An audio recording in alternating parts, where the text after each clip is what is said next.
Hello students, कैसे हैं आप लोग। यूट्यूब चैनल में आपका स्वागत है।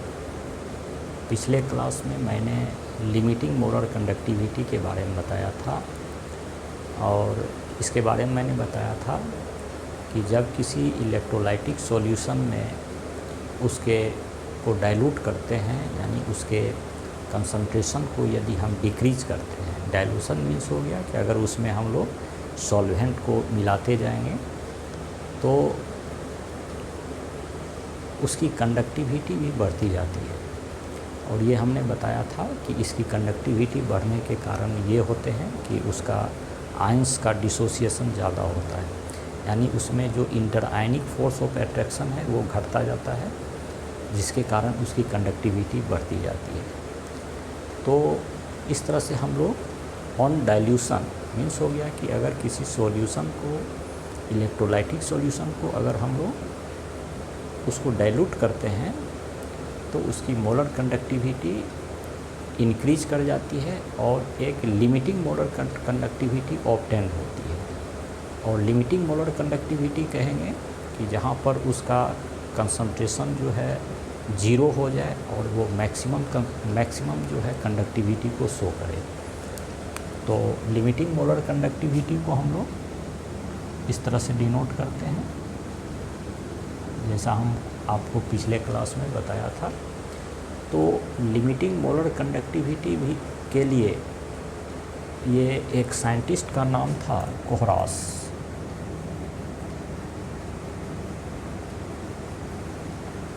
जिन्होंने एक लॉ को इंट्रोड्यूस किया ये 1875 में।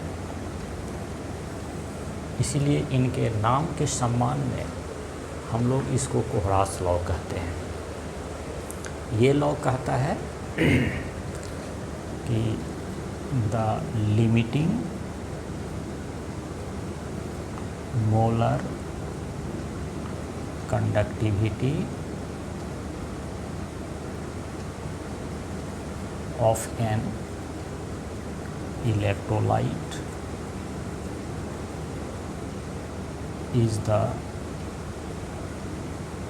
sum of their limiting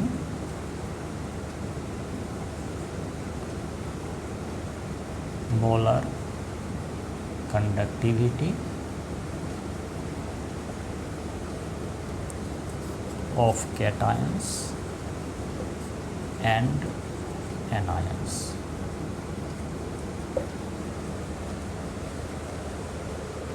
और इसको हम लोग इस तरह से रिप्रेजेंट करेंगे,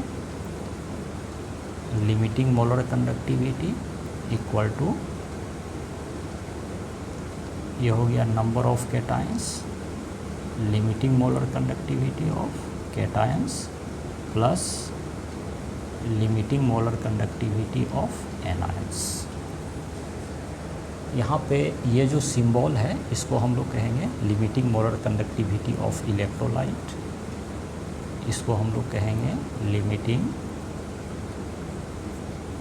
molar conductivity of an electrolyte, और इसको कहेंगे हम लोग लिमिटिंग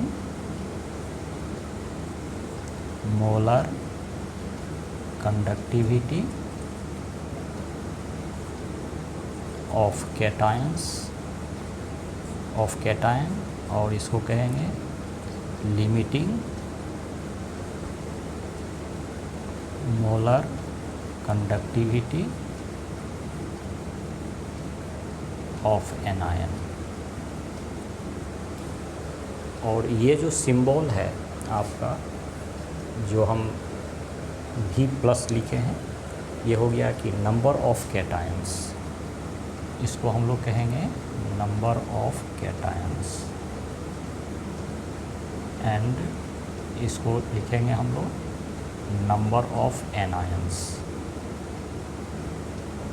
यानी जब किसी इलेक्ट्रोलाइटिक सॉल्यूशन को हम लोग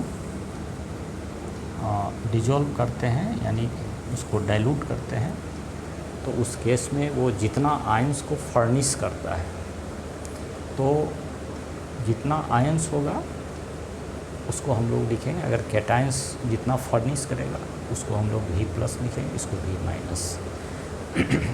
इसे हम एक एग्जांपल में आपको हम क्लियर करते हैं।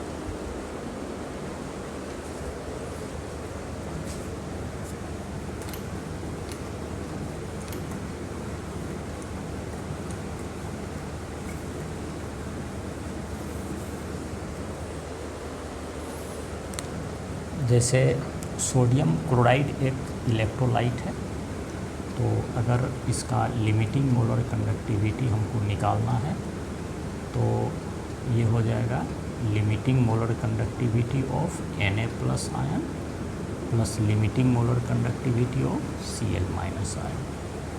उसी तरह से अगर हमको लिमिटिंग मोलर कंडक्टिविटी अगर BaCl2 का निकालना है तो ये हो जाएगा limiting molar conductivity of Ba2+ ion plus ये हो जाएगा आपका 2 into limiting molar conductivity of Cl- ion. क्योंकि इसमें 1 मोल BaCl2 में 1 मोल Ba2+ आयन प्रोड्यूस होता है और इसमें 2 मोल Cl- प्रोड्यूस करता है। उसी तरह से अब हमको लिमिटिंग मोलर कंडक्टिविटी अगर हमको सोडियम सल्फेट का निकालना है तो ये हो जाएगा आपका 2 into limiting molar conductivity of Na+ ion plus हो जाएगा limiting molar conductivity of sulphate ion. तो इस तरह से हम लोग किसी भी इलेक्ट्रोलाइट का लिमिटिंग मोलर कंडक्टिविटी को हम डिटरमाइन कर सकते हैं।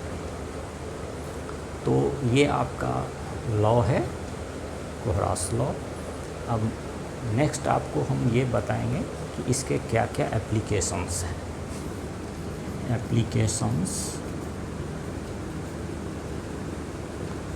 ऑफ कोहरास लॉ।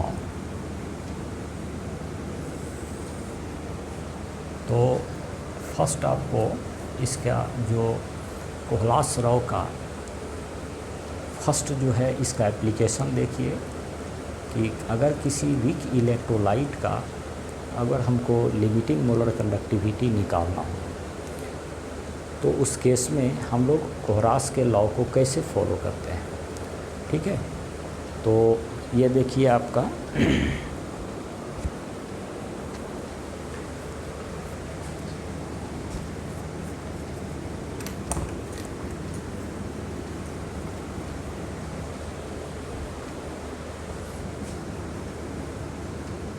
फर्स्ट आपका हो गया calculation of limiting molar conductivity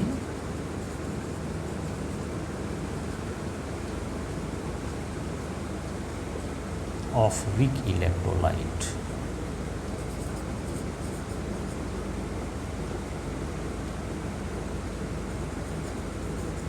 किसी वीक इलेक्ट्रोलाइट का लिमिटिंग मोलर कंडक्टिविटी हम कैसे निकालेंगे। तो इसके लिए आप जानते हैं कि वीक इलेक्ट्रोलाइट वैसे इलेक्ट्रोलाइट को कहा जाता है कि जिसका वो वैसा इलेक्ट्रोलाइट जो कि वाटर में या उसके सॉल्यूशन में डिजोल्व करने पर उसमें जो उसके जो कैटायंस और एनायंस का जो डिसोसिएशन होता है वो स्मॉल एक्सटेंट में होता है, यानी बहुत कम मात्रा में होती है। जिसका एक आपको उदाहरण बताते हैं कि ये एसिटिक एसिड है। तो अगर एसिटिक एसिड का लिमिटिंग मोलर कंडक्टिविटी अगर हमको निकालना है तो हम लोग पहले इसका लिमिटिंग मोलर कंडक्टिविटी ऑफ यहाँ लिखते हैं H+ आयन और limiting molar conductivity of acetate ion. क्योंकि इसका डिसोसिएशन होता है, ये H+ और ये एसीटेट आयन में ये फर्निश होता है, मतलब ये डिसोसिएट करता है, और ये इसका जो एक्सटेंट ऑफ डिसोसिएशन होता है ये बहुत कम होती है, इसीलिए इसको वीक इलेक्ट्रोलाइट कहा जाता है। तो अगर हमको अब आप देखिए कि अगर हमको ये लिमिटिंग मोलर कंडक्टिविटी, इसको हम लोग लिख सकते हैं। अब आप ये देखिए कि इसको हम लोग इक्वल लिख सकते हैं कि लिमिटिंग मोलर कंडक्टिविटी ऑफ ये H+ आयन है, तो इसको लिखिए H+ ion plus limiting molar conductivity of acetate ion, और इसको हम लोग लिख सकते हैं limiting molar conductivity of Na+ ion plus limit, और यहाँ पे हम अगर माइनस कर देते हैं minus limiting molar conductivity of Na+ ion, और फिर हम लोग limiting molar conductivity of Cl minus और minus limiting molar conductivity of Cl minus है। तो इससे तो आपको कोई, ये तो चूँकि प्लस माइनस है कैंसिल हो जाएगा, तो आपको ये बचेगा।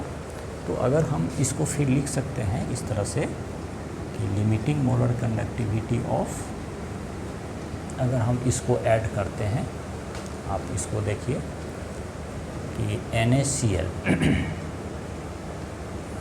और इसको हम लोग लिखेंगे लिमिटिंग मोलर कंडक्टिविटी ऑफ, एक मिनट, ये हो गया आपका H सोडियम एसीटेट। तो limiting molar conductivity of H+, और यहाँ पे आपका माइनस होगा। तो इस तरह से हम लोग इसको लिख सकते हैं कि limiting molar conductivity of CH3COO minus plus limiting molar conductivity of Na+ ion, इसको आप एक साइड ले लीजिए, प्लस फिर हम लोग लिख सकते हैं limiting molar conductivity of H+ ion plus limiting molar conductivity of Cl minus ion, और फिर हम इसको लिख सकते हैं minus limiting molar conductivity of Na+ ion plus limiting molar conductivity of Cl minus ion. तो देखिए आपका ये आपको इस तरह से फिर आपको मिलेगा, क्योंकि यहाँ पे हम कोरास का लॉ को फॉलो कराएंगे। तो ये आपका हो जाएगा limiting molar conductivity of sodium acetate, तो इसको हम लोग लिखेंगे limiting molar conductivity of sodium acetate, यानी CH3COONa, और ये हो जाएगा आपको limiting molar conductivity of HCl minus limiting molar conductivity of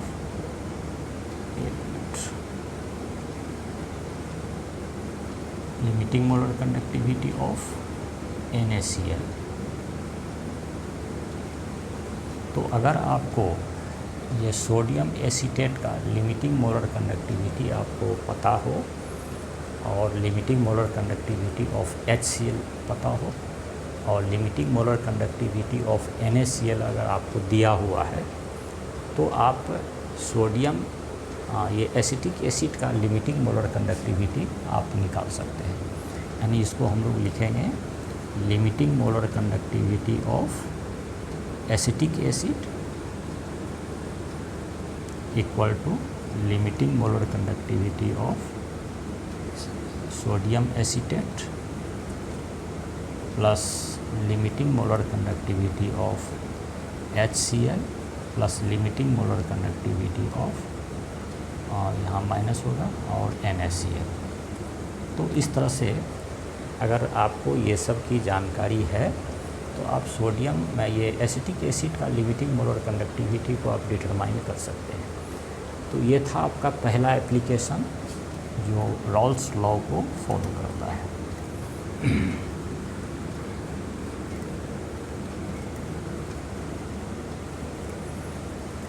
अब इसका हम लोग नेक्स्ट जो एप्लीकेशन है वो दूसरा नंबर, ये देखिए आपको हम बताते हैं।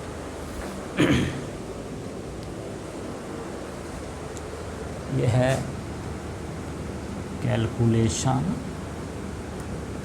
Of degree of dissociation.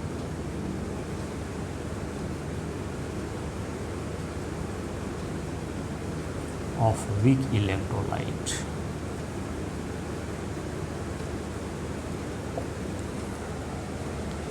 जैसा कि आप लोग जानते हैं कि डिग्री ऑफ डिसोसिएशन हम किसको कहेंगे, डिग्री ऑफ डिसोसिएशन जिसको हम लोग अल्फ़ा से डिनोट करते हैं। तो alpha equal to molar conductivity of at C concentration और मोलर कंडक्टिविटी और यानी लिमिटिंग मोलर कंडक्टिविटी, इसके रेशियो को ही कहा जाता है। यानी इन्फिनाइट डाइल्यूशन पर जो मोलर कंडक्टिविटी शो करता है और अगर उसके पहले यानी किसी भी कंसंट्रेशन पर जो मोलर कंडक्टिविटी है तो इसके रेस्पेक्ट में इसकी जो कंडक्टिविटी होगी सी कंसंट्रेशन पर, तो उसी को हम लोग कहेंगे डिग्री ऑफ डिसोसिएशन।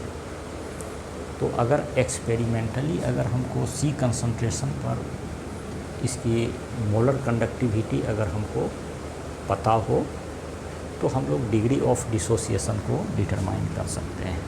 ठीक है, यानी we can calculate the degree of dissociation by knowing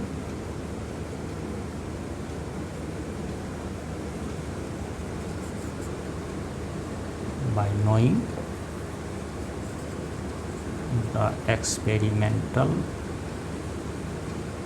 value of molar conductivity at C concentration। तो अगर हमको जितना ऑब्जर्व होता है एक्सपेरिमेंट के क्रम में, हम जितना मोलर कंडक्टिविटी को ऑब्टेन करते हैं और अगर उसकी लिमिटिंग मोलर कंडक्टिविटी हमको अगर जानकारी हो तो डिग्री ऑफ डिसोसिएशन हम कैलकुलेट कर सकते हैं। ठीक है, तो इस तरह से हम लोग कोहरास के लॉ के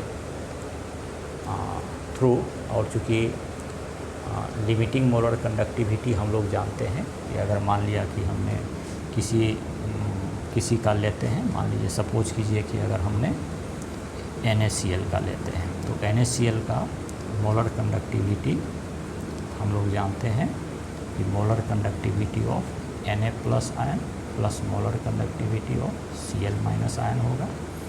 तो इस तरह से अगर इस वैल्यू को हम लोग इसका अगर डिग्री ऑफ डिसोसिएशन निकालना हो तो लिमिटिंग मोलर कंडक्टिविटी NaCl सी कंसंट्रेशन पर, और अगर हम लोग कोहरास का लॉ को फॉलो कराएंगे, अगर इसका sodium ion plus limiting molar conductivity of Cl minus, तो अगर हमको इसका कैटायन और एनायंस का अगर लिमिटिंग मोलर कंडक्टिविटी अगर हम जानते हैं तो इसका सोडियम क्लोराइड का हमको लिमिटिंग मोलर कंडक्टिविटी हमको निकाल सकते हैं।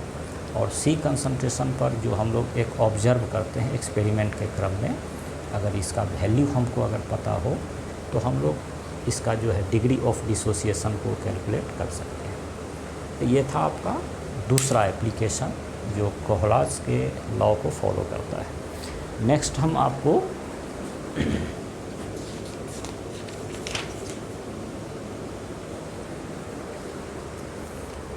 नेक्स्ट आपको हम थर्ड है ये हम बता रहे हैं आपको, ये थर्ड एप्लीकेशन ऑफ कोहरास लॉ।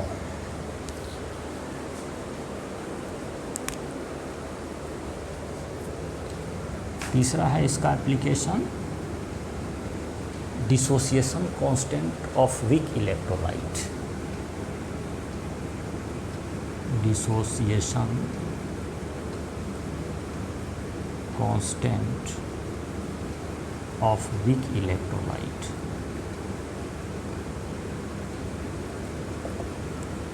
वीक इलेक्ट्रोलाइट तो जैसे देखिए कि आपको हम लोग अगर एसिटिक एसिड लेते हैं, ये वीक इलेक्ट्रोलाइट है, तो इसका डिसोसिएशन आप लोग को पता है कि ये H+ आयन और एसीटेट आयन में डिसोसिएट करेगा। तो इस केस में अगर हम इसका 1 मोल लेते हैं इनिशियली T टाइम 0 पर, और ये आपका प्रोडक्ट 0 होता है, तो मान लिया कि इन्फिनाइट डाइल्यूशन पर एट टाइम t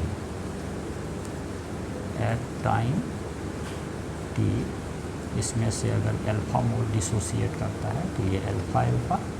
अगर इसका C कंसंट्रेशन लेंगे तो हम लोग इसको इस तरह से लिखेंगे। तो अगर यहाँ हम लॉ ऑफ मास एक्शन को यूज़ करेंगे तो इसका डिसोसिएशन कांस्टेंट एसिड का के, इसको हम लोग Ka लिखेंगे, डिसोसिएशन कांस्टेंट फॉर एसिड। तो ये हो जाएगा C alpha C into 1 minus alpha, C cancel कर देंगे तो C into alpha square by 1 minus alpha होगा। तो इस तरह से ये C इसका मोलर कंसंट्रेशन है। C को हम लोग कहेंगे मोलर कंसंट्रेशन।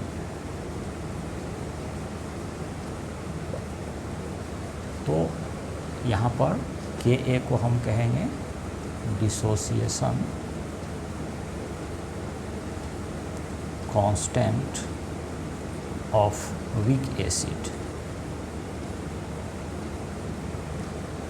तो इस तरह से अगर हमको अल्फ़ा वैल्यू, अल्फ़ा हम लोग जानते हैं, अल्फ़ा वैल्यू हम लोग जानते हैं कि अल्फ़ा जो है इसके पहले बताए थे कि अल्फ़ा इक्वल टू होता है, जिसको हम लोग डिग्री ऑफ डिसोसिएशन कहेंगे, कि C कंसंट्रेशन पर जो इसकी कंडक्टिविटी होगी, मोलर कंडक्टिविटी होगी, और इसका लिमिटिंग मोलर कंडक्टिविटी होगा, इसी को अल्फ़ा कहा जाता है। तो अगर हम इस वैल्यू को यहाँ पुट करेंगे तो इसीलिए Ka इक्वल टू हो जाएगा मेरा C इंटू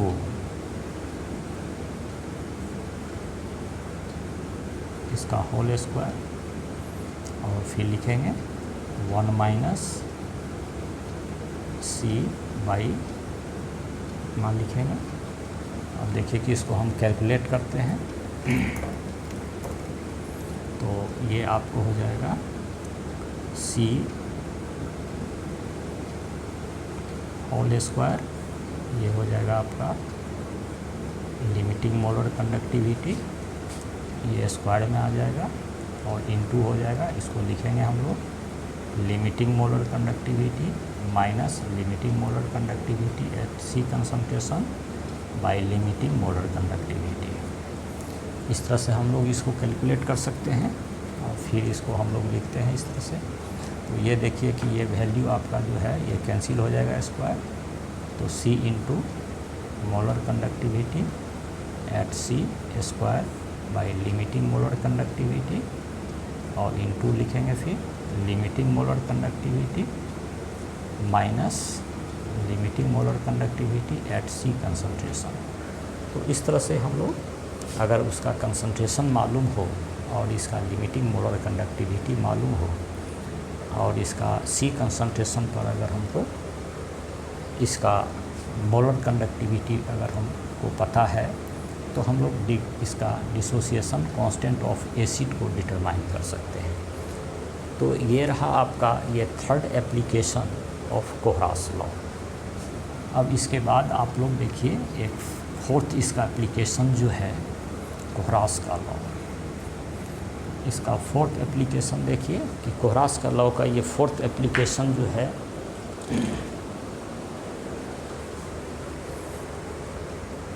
ये है आपका सॉल्युबिलिटी ऑफ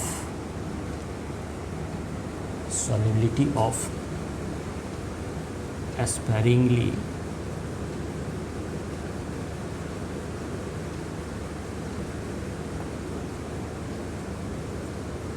soluble